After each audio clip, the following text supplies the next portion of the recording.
I wouldn't have been wearing this and wearing it properly, this would have been all ripped off.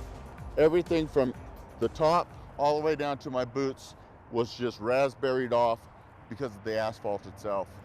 That's Joe Perez, a local motorcyclist who spoke to ABC4 News on Wednesday during the launch of a statewide public safety campaign. Mr. Perez sharing his personal story of survival and the precautions that he took that wound up saving his life. Welcome to our In Focus discussion tonight on motorcycle safety and awareness. In the state of Utah, motorcycle crashes are 11 times more likely to result in a death than car crashes. As our weather warms up, state officials are pleading with both motorcycle riders and drivers to be more careful and more proactive out on the roads. Joining our discussion now is that person you just heard from, Joe Perez. Joe, joining us from his home tonight. Thank you for being here. I understand you're a veteran motorcycle rider. How long have you been on a bike? Well, I've been riding a motorcycle since I can barely reach the handlebars. My brother Hilario Perez used to throw me on the bike, get it started, and then jump off the back and let me ride it all the way around the elementary school. It was more than enjoyable. I could barely reach the pedals, the brake. It was wonderful. But you've had some good times on bikes over the years, but that all kind of changed on one fateful day. Tell us about where you were and what happened. Well, I was actually trying to get home. I was actually by myself, and I was on my way to get to the highway. And I was driving down a lonely road. It was just a 45-mile road, no traffic whatsoever. Unluckily, an older Buick decided to do an illegal U-turn. And when it did so, I ended up catching the back end of it. There was no time for me to brake, and I ended up T-boning the back end, and it sent me right over it. My bike is a huge VTX 1800, and even with my build, I'm 280 pounds of solid marine. I actually went through the windshield over the Buick, and I remember while I was going over it, I looked down at it seemed like slow motion. I could actually see the car and say, oh, it's a Buick. It was that funny. And when I actually hit it, everything just hit like a solid brick hit into the asphalt. I remember, because I knew if I would have twisted or turned in one direction or another, I probably would have went into that fatal turn where you just start losing body parts and everything starts just crimping and crumbling. Luckily, something just hit me the right way. I went into a tuck. I had all my gear on. My pads were on. I had mesh gear. My face mask was on, and everything just started to slide and just start ripping across. Wow. My gear was, go ahead. If not for that protective gear, you're wearing your padded leathers and that full face helmet, that would have been your skin and your bones on the asphalt, right? Yes. I mean, if I would have been wearing a half helmet, it would have just been torn all asphalt. It ripped the jacket completely. It ripped the trousers, even the top of my boots. The laces were cut off, and I had the abrasions off my feet where the abrasions, and blood was actually coming off the top of my feet. And I was actually wearing rider boots also. I'm so glad you were able to survive. And that's what gets me. I do see people out there wearing shorts and flip-flops when they're riding a motorcycle. Yeah, it can all change in just one fateful second. So, Joe, are you still riding, and how has that experience changed you? You know, I still ride because as a veteran in the military and a retiree, I still enjoy wind therapy, we call it. It's just beautiful to be out there on the road, especially with the weather it is, and it's just gorgeous. And there's no better thrill being on a motorcycle and enjoying it and the sensation of feeling the road. The only thing is that you cannot control the other drivers out there. They're out there, they're in a car, they have their radio, they have their stereo, they have their drinks, they have their cellular phones. And if you're in a city, they don't see you. And you got to remember that. You have to be 100% defensive driver. And there actually is rider courses out there that you can take. I have taken them. Honda puts it out there. There's other places that put it out there. And I beg you, take those courses. They're just defensive courses. They'll teach you even how to lay down your bike without ruining it. Well, Joe, thank you very much for sharing your story, and thank you also for your military service with the Marine Corps. It's a very important story to get out there for anyone who rides a bike or drives a car. Thank you so much for joining us on the CW30 tonight. Thank you, and I hope I see a lot of you guys out there riding with your gear on. All right, thank you, sir, and we'll be right back after this. Share the road. That left-hand turn you're gonna make, take 2 looks. You know, that lane change you're gonna make left to right, take 2 looks. Check your blind spot, because we could be there. We're a very small object compared to what you're used to. That was Martini the Don, a community organizer during an event for Biker Appreciation Day at the Barbary Coast Saloon in Murray back in May of 2019. He and several other bikers talked about the importance of drivers paying attention and always looking out for motorcyclists. Thanks for staying with us tonight. It's our second In Focus discussion on motorcycle safety and awareness. Now, we just heard from the survivor of a bad motorcycle crash. We now turn to the Utah Department of Transportation about a new safety campaign they have just launched this week. Joining us now is Kristen Hoschauer, Safety Outreach Administrator for UDOT. Kristen, thank you for joining the discussion tonight. We really appreciate it. Let's start with the data and the statistics, because from a news perspective, I have gotten used to whenever it's warm weather, especially on the weekends, we're going to hear about a bad motorcycle crash somewhere in the state. How common are they? So as you've mentioned before, motorcycle crashes are 11 times more likely to result in death than an auto crash. And just in the last 5 years, there have been 210 motorcyclists have died on Utah roads. That's really significant because motorcyclists account for less than 1% of persons in crashes, but 18% of deaths. So, you know, motorcyclists, they don't have the metal cage around them like vehicles do. They're much smaller, they're harder to see. So, you know, drivers just need to be looking out for them, and motorcyclists need to be taking measures to keep themselves safe as well. Yeah, 1 death of a motorcyclist in the state is too many. Unfortunately, we saw 44 last year, 5 already this year in 2021, and that's with the weather just starting to warm up. So tell us about this new campaign, Ride to Live. I know the Department of Public Safety and UDOT launched it this week. So what are the campaign's main messages and goals? Right. So there are 3 main things and 3 main goals that we want to get across to people. And that is to educate motorcyclists and motorists about lane filtering. And that's where the motorcyclists can ride along the lane in certain areas and in certain places, and that it's legal to do that. And we'll be educating them on that. And then also to encourage riders to enroll in motorcycle skills courses. This is so important that they learn those skills. And then third thing is to remind drivers to be watching out for motorcyclists, you know, to stay focused while they're behind the wheel and not be distracted, and to be aware of their surroundings, because motorcyclists could be anywhere. Yeah, it's interesting you mentioned the new lane filtering law, which I know a lot of people are not used to yet. I've seen actually some drivers get irritated, even agitated when they see a motorcyclist going between cars, but it's only at certain types of roadways and in certain situations. Can you explain it when it's okay for motorcyclists to go between traffic? Right. So we do feel that there's still some confusion about this law. And with this campaign, we hope to address that and educate riders and drivers about the laws. And the law specifically states that riders must be traveling on a roadway with 2 or more lanes in the same direction. The speed limit on the roadway must be 45 miles per hour or less. The vehicles around them must be stopped. The motorcycle must be traveling at a speed of 15 miles per hour or less while they're riding along those lines in between cars.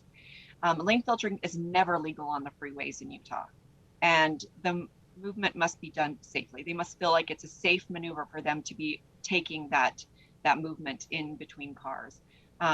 So those are the big things. We just want to make sure that it's on a 45 mile per hour road, must be 2 lanes, everyone around them has to be stopped. And we want drivers to know that this is legal too. If they hear a motorcyclist coming up right up next to them, don't be surprised. It is legal for them to be doing that under those specific conditions. And you also mentioned those motorcycle skills courses. I know with our weather here in Utah, people tend to ride their bikes maybe 3 or 4 months out of the year, then put them away for the winter. And riders can get rusty over that time, right?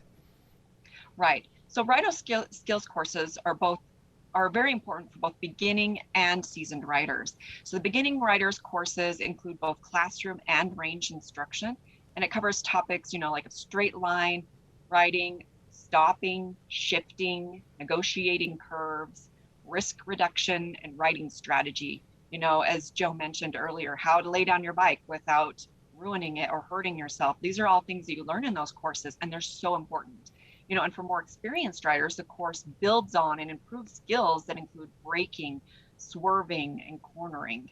And, it just really helps if people do that. And, research has shown that those who take riding courses, beginning and experienced, are less likely to get in crashes, and they learn life-saving skills when they're put in unpredictable situations. So it's just really important that they do that.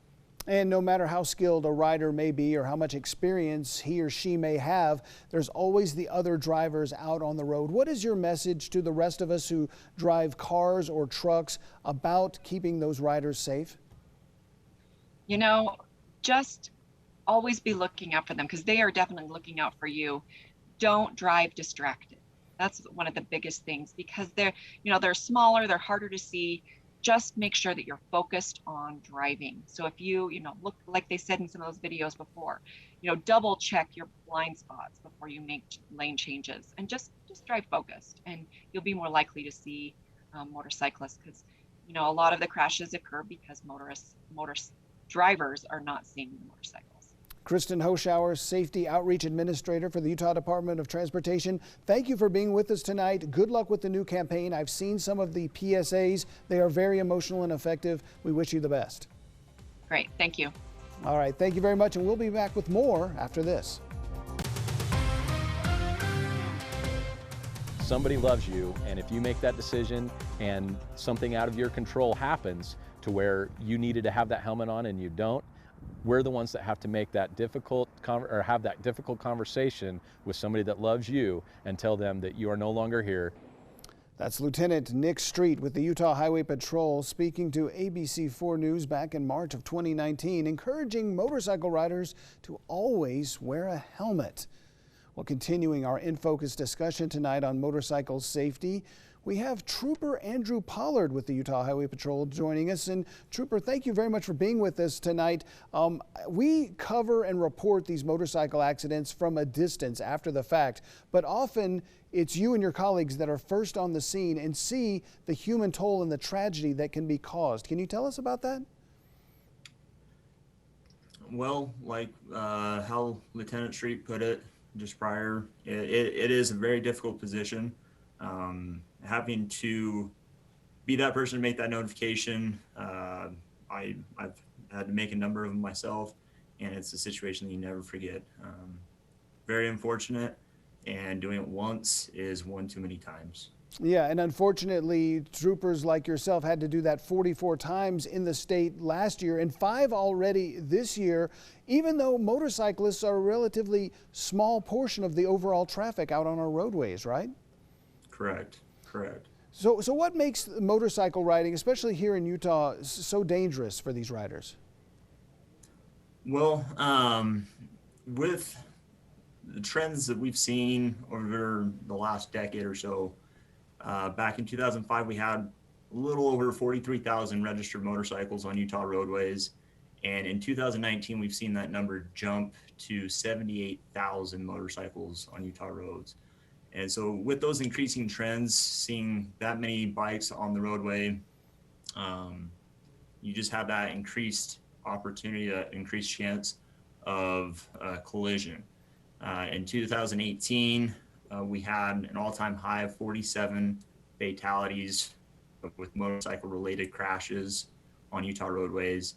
And last year, as you said before, with the 44 fatalities, we were right there. So as those numbers continue to increase with more motorcycles on the roadway, we have to be cognizant, and that's obviously a trend that we want to reverse.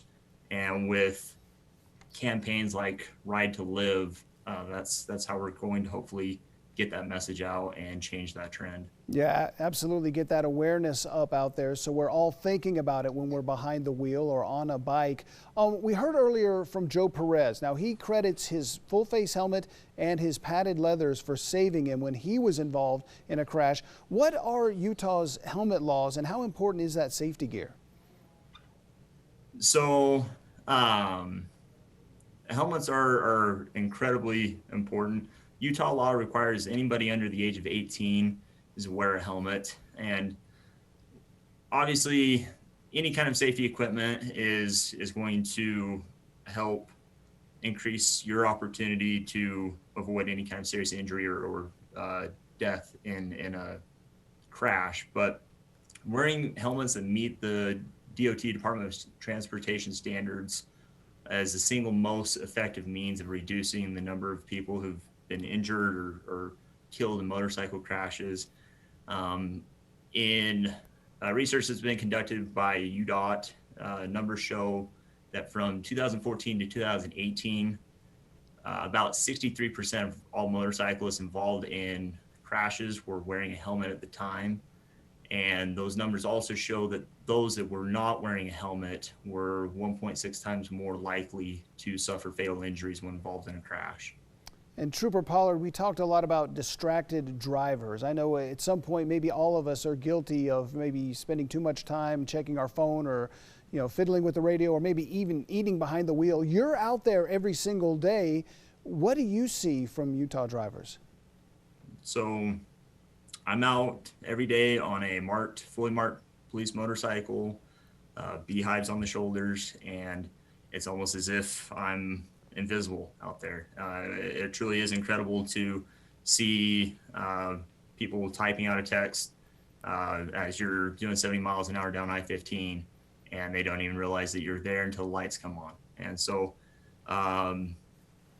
any motorcyclist that's out there, I'm sure, has similar experiences, have seen the same things, and unfortunately they don't have the cool lights and sirens that they can take any kind of action with it. But motorists have a huge responsibility to start seeing motorcycles, to put down the distractions, and to give us room and give us the respect of being able to, again, reverse the trend of these crashes and to be able to make sure that, I go home safe and my family and everybody else on a motorcycle gets to go home safe. Yeah, Zero Fatalities is the name of the organization. It would be nice if we could actually, achieve that as the result here in the state of Utah. Quickly, before we leave you, Trooper Pollard, tell us about where people can go to get more information on this. Yeah, so Utahns can visit ridetolive.utah.gov. There they can register to schedule a rider skills course. And actually on that website, they can receive a discount code that gives them up to 25% off a skills learning course through either the Utah Rider Education, Dixie State University, Harley-Davidson of Salt Lake City, and Learn to Ride by Salt Lake Community College. These courses are amazing because it doesn't matter if you're a beginning rider or if you have more experience.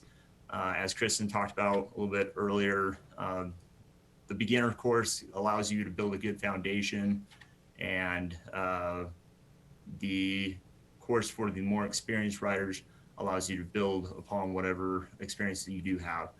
Now, motorists can also visit zerofatalities.com/motorcyclists for tips on how to best share the road with motorcycles.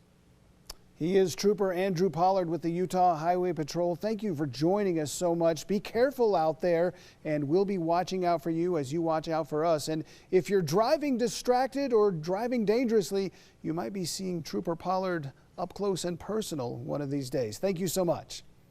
Thank you.